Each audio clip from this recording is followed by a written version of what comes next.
Oh, hey, didn't see you there. Welcome to Strange Brew, a powerful magic show where we show off our decks. This week, we have another commander deck. I told Lewis he needed to chill out with that. 81 lands isn't enough, so today we're running 90. I'm just kidding. This week we have a more sane deck.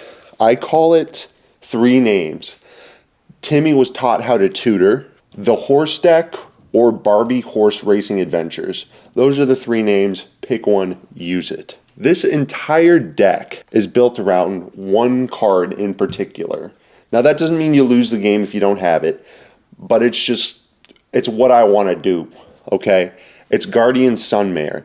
It's 3 white for a 5/5 horse mount with Ward 2. Whenever this creature attacks while saddled, search your library for a non-land permanent with mana value 3 or less and put it onto the battlefield, then shuffle. Saddle 4. That's the hardest part. Getting it's not the hard part. It's saddling it. And this deck is built entirely around 3 drops. But in order to make sure that I can get the horse every single game, we put a beautiful legendary creature from the same set as Guardian Sunmare called Caradora, Heart of Alakria. Now she reads 2 green-white for a 4/2 human knight. When she enters, you can search your library for a mount or vehicle and put it into your hand, then shuffle. And then if one or more 1/1 counters would be put on a vehicle or creature you control, that many +1/+1/+1 counters are put on it instead. +1/+1/+1/+1. So this is a counters deck. Boo, I know, boring, you're Selesnya. There's a little bit of spice. Ian, go to the top down. Welcome to the top down. I think we should start with the core of our deck, the counters and the counters synergy over here. These ones are the freaky ones. First, we have Lagarin, Heart of Alakria.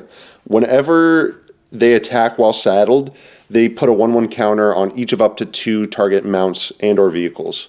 So wow, you can put 2 counters each on Sunmare and Lagarin because Caradora doubles them. Doesn't double, actually. It just adds 1. Then we've got Sunstar Chaplain. This is an end step 1, and so is Contortionist Troop. Now, they both add counters at their end step, which is kind of the worst thing we want to be doing, but it is counters, so that's all that matters. Scoos! We've got some graveyard hate. We need dedicated graveyard hate for the graveyard decks.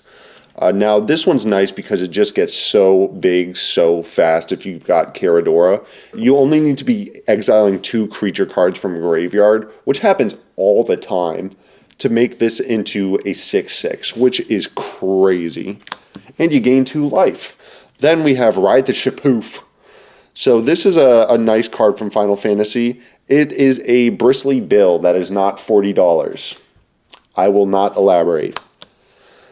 Bulwark Ox. This is another mount. So this is nice because it is both counters. You can put a counter on target creature when it attacks while saddled. And you can sack this creature to give creatures you control with counters on them hexproof and indestructible until end of turn. It's very, very nice. It's one of our biggest protection pieces because it's tutorable with horse, as is most every 3-drop in this deck. Then we have Innkeeper's Talent. At the beginning of combat, put a 1/1 counter on target creature you control, then you can level it up. The bottom 2 abilities are A-okay. They're fine. You don't play the card for the bottom 2 abilities, but if you get to them, it becomes one of the nastiest things on the planet. Turns out, when you have to pay Ward 3 to remove a Guardian Sunmare, it gets pretty hard to remove, at least single target. Then we have Luminarch Aspirant. Beginning of combat, put a 1/1 counter on target creature you control. It's simple, it's good, it's effective. Ornery Tumblewag. It's the same card, it's just 3 mana and a mount. And if you attack while saddled, you can double the number of 1/1 counters on target creature, which is pretty good. It's one of the ways that we can finish. Then we have Thunderous Philosophy. This just makes creatures enter with a 1/1 counter, but if its mana value was 4 or greater, it enters with 3 additional 1/1 counters on it. So if we can do this on 2, go into Caradora, have a 7 No, have an 8-6 and then get Sunmare and have a 8-8. 9-9? That's pretty good. That's what it is. Then we have Warden of the Grove. Now, this is one of the newer cards. I'm not too sure because I've never played with it, but it seems like it would be disgusting. So, at the beginning of your end step, put a 1/1 counter on this creature, which is already good because it'll put 2 if you've got Caradora. But then, whenever another non-token creature you control enters, it endures X. Now, endure is from Dragonstorm, and it either makes a XX spirit token, where X is the endure number, or it puts a number of counters on that creature, which, if you need to make bodies, then you can just make some bodies. But if you need to go wide or go tall, then you can just start going tall. Then we've got Tribute to the World Tree. Whenever a creature enters the battlefield under your control, draw a card if its power is 3 or greater. Otherwise, put 2 1/1 counters on it. So when you can tutor for this card, that's when it becomes disgusting. I don't know if I would actually play this card for triple green in this deck if I couldn't consistently get it out whenever I wanted to. But if we do get it out, it turns all of our little Weenie Hut Junior cards into massive beaters, especially if we have Caradora out. Then we've got Virtue of Loyalty. At the beginning of your end step, put a 1/1 counter on each creature you control. Untap them. Then we have Aragorn and Arwen Wed. It is 4, a green and a white for a 3/6 with Vigilance. And whenever they enter or attack, put a 1/1 counter on each other creature you control. You gain 1 life for each other creature you control. So putting 2 counters on your board, on ETB, and on attack, it's pretty good. Then we have Railway Brawler. It's 3 green for a 5/5, reach and trample. This is one of our bigger creatures that we can like slam down to actually get through. But whenever another creature enters the battlefield under your control, put X 1/1 counters on it where X is its power. If we've got some other ways to put counters on creatures entering the battlefield, we can spend like 2 mana to have a 7/7 on board. Or if you've got a Caradora, turning a 2/2 into a 5/5 is pretty good. The best part about this card is that you can plot it. There are a few times in my Magic life when I look at the table and I see 2 open blue mana. You don't mess around with 2 open blue mana because you know whatever you're going to play is going to get countered. You can spend some mana to put them safely into exile where you can't be diddled, and you can slam them on a later turn when shields are down when you're safe. Then, Ouroboros. This card needs no explanation. This is the finisher in every green 1/1 counters deck. It could probably end the game by itself if you had a Marwyn deck with 1 forest, 90 however many Llanowar Elves variants, and 1 Ouroboros. You could probably figure out how to win that game. I don't know, but that seems pretty good to me. Then we've got our little freak synergies. So I put Ozlith over here because it essentially reads as the bottom of Caradora. It's the same thing, just add an additional 1/1 counter. But this one actually puts counters on target artifact or creature you control. Activate only as a sorcery. That's cycling. Okay. You can tutor this up with Horse. That's important. Then we've got Hardened Scales. It's the same exact thing for 1 mana. Then we've got Kami of the Whispered Hopes. It's the same exact thing. Then we've got Dusk Legion Duelist. So this is card draw.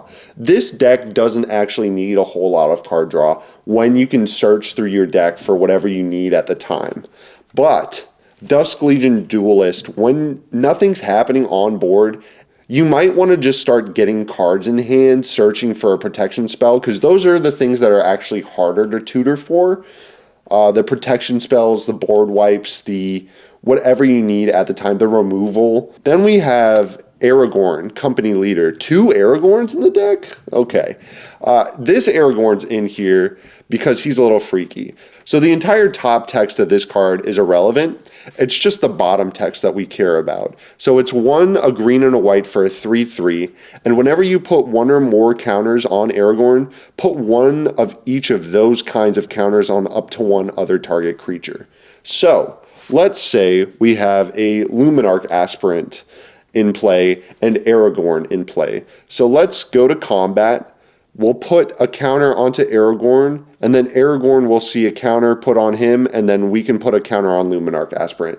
That's basically all he's there to do. He's there to continue the chain a little bit easier, so we can have 2 massive creatures that get huge. This is a newer card from Edge of Eternities. Whenever you put one or more 1/1 counters on a creature you control, you may draw that many cards. Do this only once each turn. It's nice when you can tutor for card draw. Now, let's go into our rant package. So we've got a 4-drop commander and a 5-drop that we want to cast in Guardian Sunmare. So we've got our Soul Ring. It's classy. We got to stay on that. We've got our birds. We've got our Delighted Halfling. We got our Avacyn's Pilgrims. This is wonderful. When you can spend a green mana to get white mana, it's beautiful. Then we've got our Llanowar Elves. The most busted card in Magic the Gathering. Then we've got our Farseeks, our 3 Visits, our Nature's Lures, our Rampant Growth, our Arcane Signet. Steve! Then we've got Gwenna. Now, I'm kind of on the edge of Gwenna deciding if she's good or not. However, just like your mom, 2 mana is 2 mana. Do we go over the cheekier part of this deck? I think we do. It's time. We've got Talia. Creatures and non-basic lands your opponents control enter the battlefield tapped. There's a stacks package here, guys. We've got Kutzel. It is our choice of the Grand Abolisher style effects. It's not exactly Grand Abolisher. I understand that. But it's good enough for me because in this deck, when we are pumping our creatures, we will be drawing cards from Kutzel's ability. Then we have Boromir, Warden of the Tower. I picked up that precon a while ago. I think it was a Jeskai with Aragorn as the head. This card is the nastiest card, other than 4th Aerlingus, to be printed in that precon. Whenever an opponent casts a spell, if no mana was spent to cast it, counter that spell.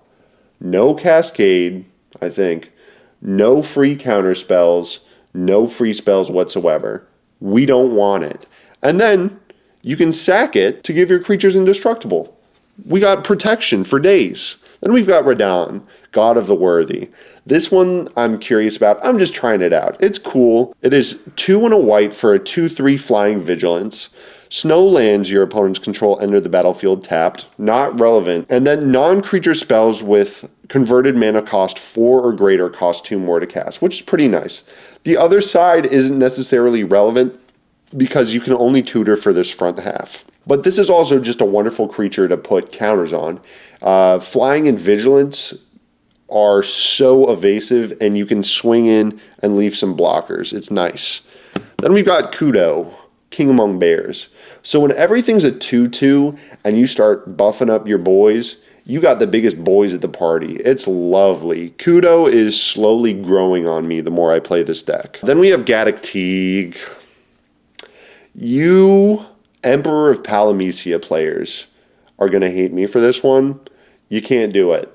I don't care. I don't want you to. If you're asking me what I'm tutoring, I will lie to you in case you have a stifle effect or whatever. I will lie to you and tell you that I'm not getting Gaddock Teague when I am getting Gaddock Teague.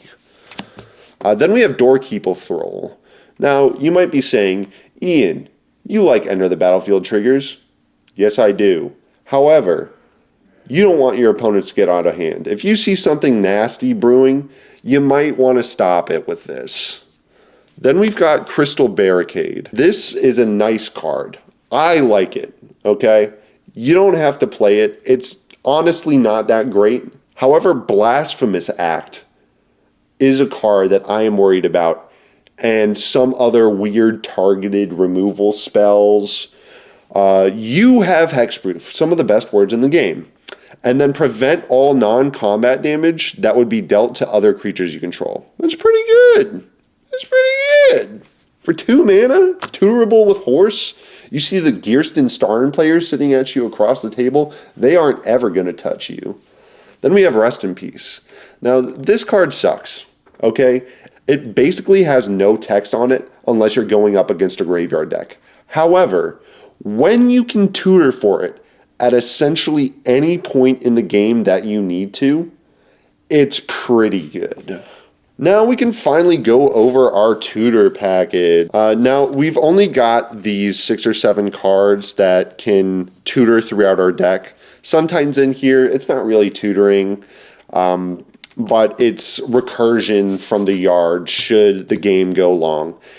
And you might be wondering why Springheart Nantuko's in the tutoring section. Well, when you can copy Caradora should you need to, or get a copy of Guardian Sunmare, or when you can copy Ranger Captain of Eos, which can get some tutorable 1-drops from our deck.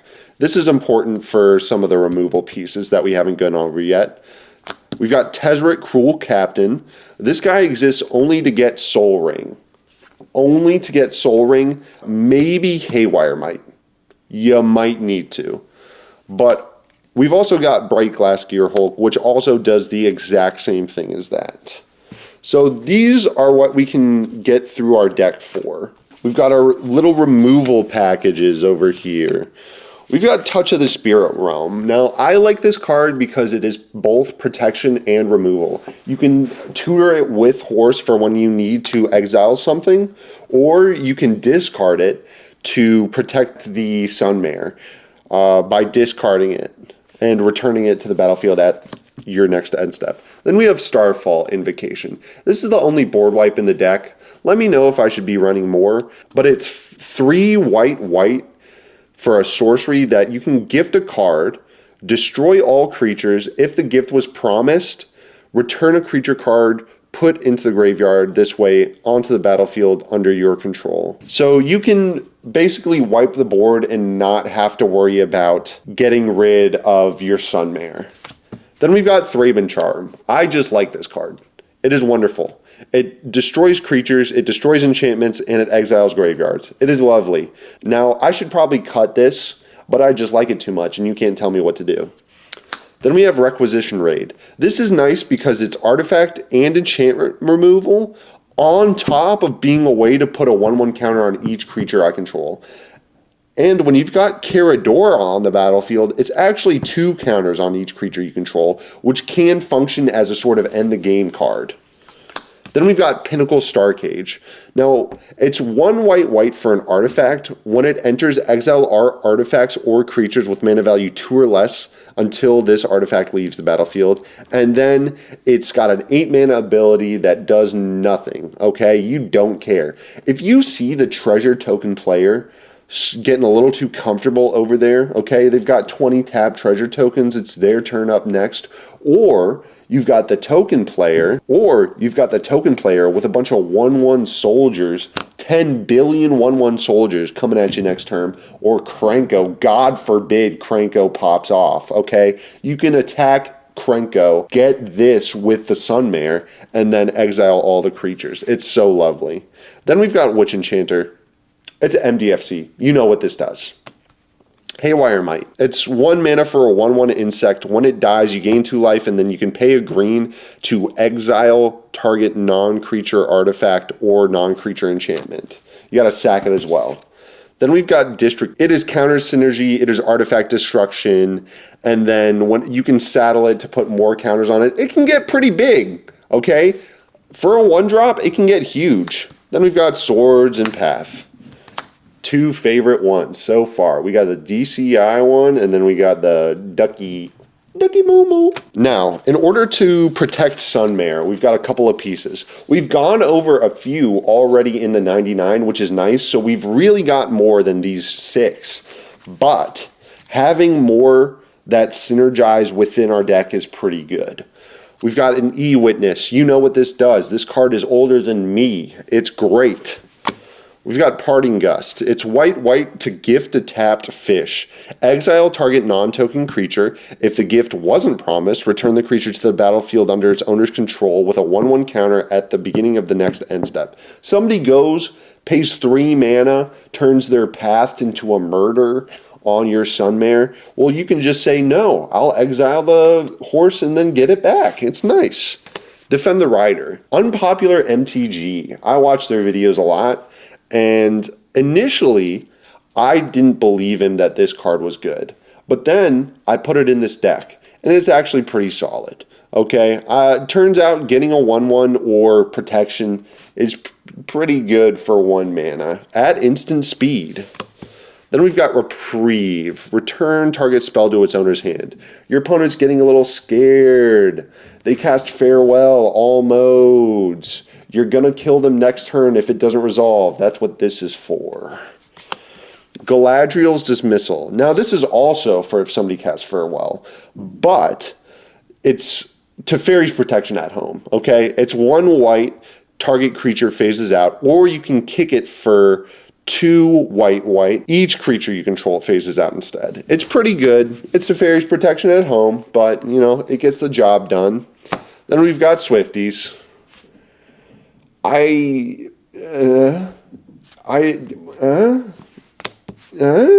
right, now let's go over our mana base. We've got Strength of the Harvest. It's usually a land, but it's an enchantment that gives +1/+1 for each creature and enchantment you control. It's nice. Sometimes it wins you the game. Sometimes it's a tapped green-white source. Then we've got our dual lands. We've got our checks, our fast lands, our pain lands, our verges. Ooh, you're not supposed to be here. We've got a shock. We've got a Yavimaya in here. Hatsune Miku Command Tower, please and thank you. We've got some fetches just because of that Shapoof enchantment. If there was a Bristly Bill or a Scythecat Cub in this deck, it would be crazy. More fetches. Fabled Passage. Don't sleep on Fabled Passage. So many people do. Then we've got a bunch of forests and a bunch of plains. We've got a couple snow-covered ones in there. These are our 2 utility lands, just because I wanted to see if I could make a deck without that many. Now, you should be running a whole lot more. You should be running a whole lot more utility lands. It's 2025, okay? No, it's 2026. You should be running more utility lands, please. That new one that they printed in Avatar is pretty good. The Northern Air Temple or something like that. But we've got Karn's Bastion. Tap, add a colorless, or proliferate. For 4 mana, you can proliferate. It's pretty good. Then we've got a Rogue's Passage. If a creature's got Death Touch, you know, you want to get through. That's the deck. Now, obviously, this isn't as cool as 81 lands. I'm going to be honest with you, okay? 81 lands is a cool deck, but sometimes you just need a deck where you have to shuffle 30 times a game. You don't really have to shuffle that many times. Now let's talk about some upgrades or some changes to the deck that you can do to make it better. Obviously, run more utility lands, okay? I got tired of those 81 lands. I just wanted to look at some basics. They're beautiful. Maybe you should be running more basics. Maybe you should be scared of my Blood Moon deck, okay? We've got cards like Scythecat Cub that should probably be in the deck, or Bristly Bill, or any number of X 1/1 counters cards that I can't name right now. And also, being that green deck that isn't looking to cast a 7-drop or an 8-drop, like, our curve ends at 6, okay? Aragorn and Arwen is our finisher. The fact that the game plan relies so heavily on getting Caradora out, she gets countered, you're boned. Sunmare gets countered, you're boned. It is what it is. You know, you just built a weak deck, okay? This is bracket 2. What do you want from me? A perfect deck? No. Now, when we start showing off our CDH lists, okay, that'll be completely different. But these are just some for fun decks that we've been building. Let us know in the comments below what your favorite commander is so we can build it. And if someone puts the Dragon down there, I know Lewis is going to flip his shit. So, like, put 20 Dragon comments down there, please and thank you. This has been Barbie Horse Racing Adventures Extreme. I like that name a lot. Thank you so much for watching, and have a wonderful night. Bye-bye!